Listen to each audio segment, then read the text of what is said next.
Assalamualaikum warahmatullahi wabarakatuh. Perkenalkan, nama saya Siti Fatimah Alia dari mahasiswi STIT Lakbok Ciamis dari Bandung. Teman-teman, di sini saya akan menjelaskan materi yang berjudul Perkembangan Fisika dalam Perspektif Ilmu Alamiah Modern dan Islam. Di sini saya akan menjelaskan pertama, yaitu fisika sebagai ilmu alamiah modern. Fisika adalah cabang ilmu pengetahuan yang mempelajari bagaimana materi dan energi berinteraksi di dalam ruang dan waktu. Sebagai ilmu yang terus berkembang, fisika membantu manusia memahami berbagai fenomena alam melalui teori dan eksperimen. Artikel ini membahas peran fisika dalam kehidupan, bagaimana perkembangannya dari masa ke masa, serta dampaknya dalam kehidupan modern. Nah, fisika juga bisa didasari dengan ilmu yang menjadi landasan bagi berbagai bidang lain seperti kimia, biologi, dan astronomi. Ilmu ini berusaha menjelaskan bagaimana alam bekerja melalui pengamatan, eksperimen, dan teori seiring berkembangnya teknologi.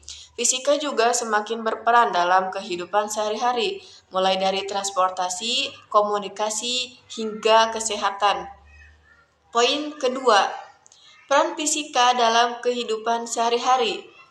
Fisika berperan besar dalam berbagai aspek kehidupan, antara lain seperti teknologi, yaitu pengembangan komputer, ponsel, dan peralatan elektronik.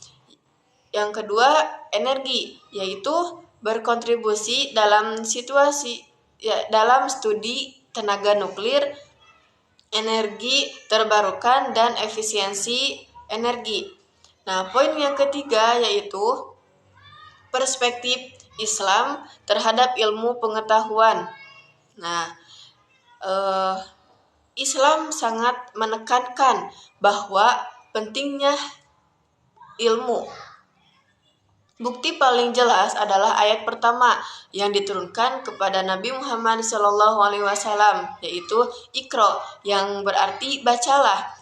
Quran Surat Al-Alaq ayat 1 ini menunjukkan bahwa Allah memerintahkan manusia untuk mencari ilmu dan memahami dunia sekitarnya. Selain itu, Rasulullah SAW bersabda, menuntut ilmu wajib bagi setiap muslim. Hadis riwayat Ibnu Majah. Hadis ini menegaskan bahwa mencari ilmu bukan sekedar pilihan, tetapi kewajiban bagi setiap muslim, baik laki-laki maupun perempuan. Dengan ilmu, seseorang bisa lebih memahami ajaran Islam, menjalani hidup dengan lebih baik, dan berkontribusi dalam masyarakat. Selanjutnya yaitu ada perkembangan fisika dalam ilmu alamiah modern.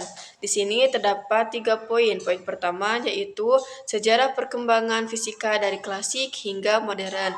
Fisika adalah ilmu yang mempelajari segala sesuatu tentang materi, energi, dan bagaimana keduanya saling berinteraksi. Ilmu ini sangat dekat dengan kehidupan kita sehari-hari, mulai dari bagaimana bola menggelinding, pesawat terbang, hingga bagaimana cahaya dan listrik bekerja. Nah, seiring berjalannya waktu, pemahaman manusia tentang fisika terus berkembang. Ilmuwan zaman dahulu mulai memahami dasar-dasar alam semesta dengan observasi dan eksperimen sederhana. Namun, seiring kemajuannya teknologi dan pemikiran ilmiah, muncullah teori-teori baru yang mengubah cara kita melihat dunia. Nah, secara garis besar, perkembangan fisika dibagi menjadi 3 era, yaitu fisika klasik, fisika modern, dan fisika kontemporer. Adapun poin 2 yaitu kontribusi ilmuwan dalam fisika. Kontribusi ilmuwan dalam fisika mengacu pada berbagai penemuan, Teori dan prinsip yang dikembangkan oleh para ilmuwan untuk memahami hukum-hukum ilmuwan seperti Isaac Newton, Albert Einstein, Galileo Galilei, dan yang lainnya telah memberikan pemahaman mendalam tentang bagaimana alam semesta bekerja, mulai dari gerak benda, gravitasi, energi, hingga teori kuantum dan relativitas. Kontribusi ini menjadi dasar bagi perkembangan teknologi modern seperti mekanika klasik, listrik magnetim, radioaktivitas, hingga eksplorasi luar angkasa. Nah, tanpa penemuan mereka, banyak aspek kehidupan sehari-hari termasuk transportasi, komunikasi, dan energi tidak akan berkembang seperti sekarang. Adapun poin ketiga yaitu poin terakhir. Poin terakhir yaitu prinsip dasar fisika modern. Prinsip ini adalah cabang fisika yang berkembang sejak awal abad ke-20, mencakup teori-teori yang menjelaskan fenomena alam di tingkat atom, subatom, dan kecepatan tinggi. Dua pilar utama fisika modern adalah mekanika kuantum dan teori relativitas. Mekanika kuantum adalah teori yang menjelaskan perilaku partikel pada skala atom dan subatom. Beberapa prinsip dasarnya dan ada juga teori relativitas. Teori ini dikembangkan oleh Albert Einstein dan terbagi menjadi dua bagian. Yang pertama yaitu relativitas khusus dan relativitas umum. Materi yang terakhir adalah perkembangan fisika dalam perspektif Islam. Poin pertama, ilmuwan Muslim dalam perkembangan fisika. Menurut Al-Kindi, tahun 801 sampai 873 Masehi, dijuluki filsuf Arab. Al-Kindi berkontribusi dalam optik dan mekanika. Ia meneliti cahaya, refleksi, dan sifat gelombang suara. Nah, menurut Ibnu Haytham, tahun 965 sampai 1040 Masehi dikenal sebagai Bapak Optik. Ia menemukan teori cahaya dan visibilitas.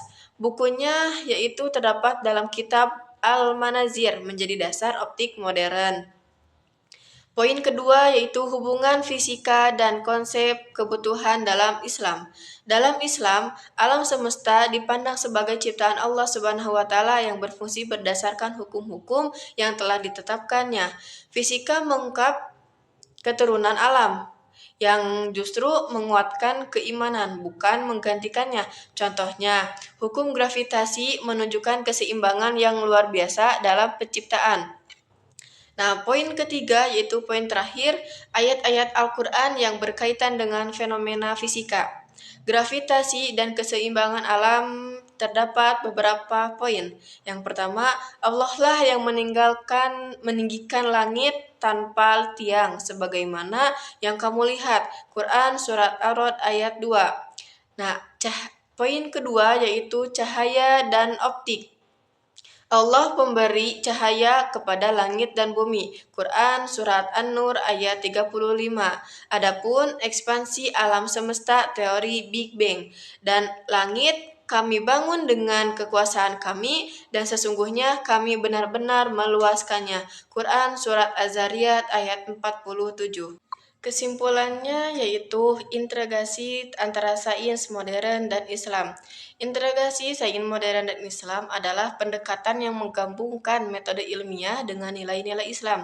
Islam mendorong pencarian ilmu sebagai bentuk ibadah dan banyak konsep sains modern selaras dengan prinsip-prinsip Islam. Seperti keteraturan alam, hukum sebab akibat, dan penciptaan yang berlandaskan kebijaksanaan Allah. Dengan integrasi ini, sains tidak hanya dipahami secara empiris, tetapi juga dalam konteks spiritual dan etika.